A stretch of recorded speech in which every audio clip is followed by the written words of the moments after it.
But on a sunny July day in 2005 he disappeared, leaving barely a trace under strange circumstances while on a fishing trip off the California coast, and was presumed to be lost at sea. Olivia never stopped thinking about him, says a family friend. Yet investigators hired by a distraught Newton-John raised the possibility that the love of her life had faked his own death, fleeing her to escape a mountain of debt and personal problems. Patrick's disappearance has never been explained, and she always wondered if he was still out there alive. It preyed on her mind, and though her life moved on, she never forgot him. Investigators have scoured the planet searching for McDermott. Through the years there have been more than 30 possible sightings of him, allegedly still alive in Mexico and South America. Each time he was supposedly found, it tormented Olivia, says the family friend. Though she was happily married and had moved on, a part of her clung to his memory. Dashing and athletic, McDermott met Newton-John on the set of a TV advert. 9 years her junior, he supported her through difficult days after her breast cancer diagnosis in 1992. The singer of hits including Physical and Xanadu, who found international fame with 1978 blockbuster movie Grease, had been unlucky in love.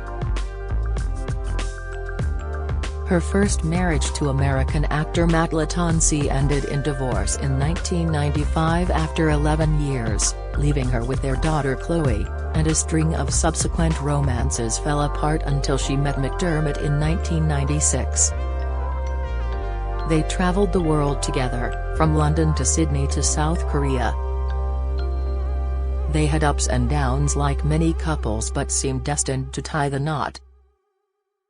"You truly are an incredible human being and someone so special to this whole planet," McDermott told her when she starred on Australian television's version of This Is Your Life.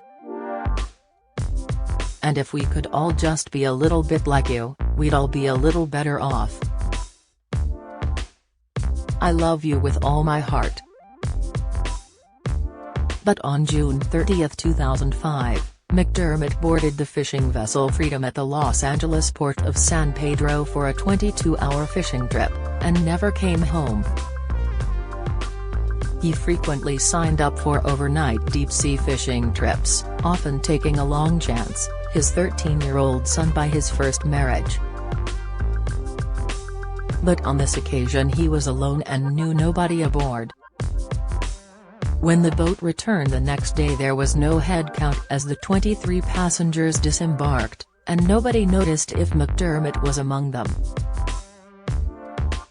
Newton-John was travelling in her Australian homeland on an environmental promotional tour, and then moved on to stay at a secluded private retreat, unaware her partner had gone missing.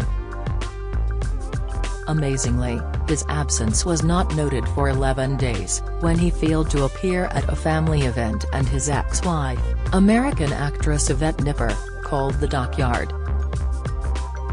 The marina manager Frank Liversedge opened a belt bag that had been left aboard the Freedom, and found McDermott's wallet, cash and car keys.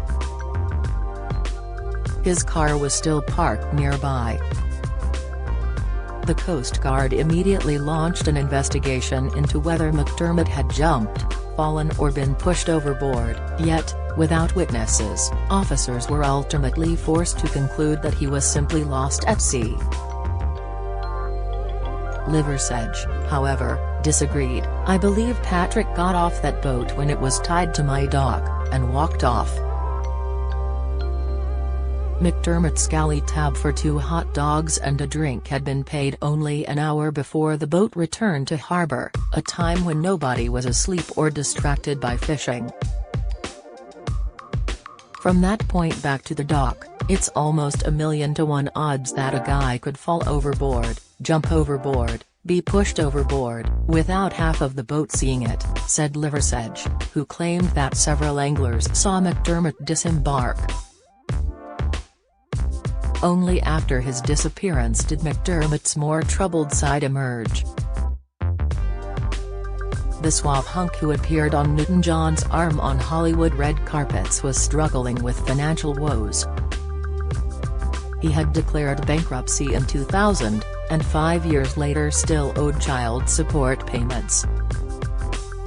Some speculated that he may have been upset over a possible breakup with Newton-John. Yet friends claim he showed no signs of depression. "He seemed fine," said Elaine Lampert. "He was happy. He is a wonderful father, and nobody can believe that he just disappeared." Newton-John, initially too distraught to comment on his loss, said, "For those of us who know and love him, it has been a truly heartbreaking experience." She hired private investigators to look into the possibility that McDermott was still alive, faking his death to flee demons that she could only guess at. In fact, McDermott had been something of a shapeshifter since infancy. Records indicate that he was born Kim Jong-nam in Seoul, South Korea in 1956, believing his parents to be a Korean woman and an American man. Given up for adoption, he was taken in by the McDermott family who brought him to the States when he was 2 years old. In Hollywood he ran his own film company with the tantalizing name, Twice Alive Productions. Tips about his whereabouts soon began pouring in, claiming that he had been spotted in Mexico's Baja Peninsula just across the California border, where Americans could visit without showing a passport. Only a year after his disappearance, several locals claimed to have seen the movie maker in the Mexican resort town of Cabo San Lucas, and nearby Todos Santos. "I am absolutely positive," said a bar manager who claimed to have sighted him sipping a beer. "Truthfully, there aren't many people who could look like this man." Eduardo Mejia, whose father owned a cafe in El Pescadero, claims to have confronted McDermott after seeing his photograph when investigators came searching. "When I told him that some people came to ask for him, he grabbed a black bag from his car, sat down on a table, took out a checkbook, and then he tells me, 'How much does your silence cost?'" Mejia told NBC TV. Assuring McDermott that he would not reveal his whereabouts, Mejia replied, "I don't want money." He spoke further with the man he believes was McDermott, and concluded, he is not interested in talking with anyone. He is not interested in giving a trace or a sign that he is doing well or not.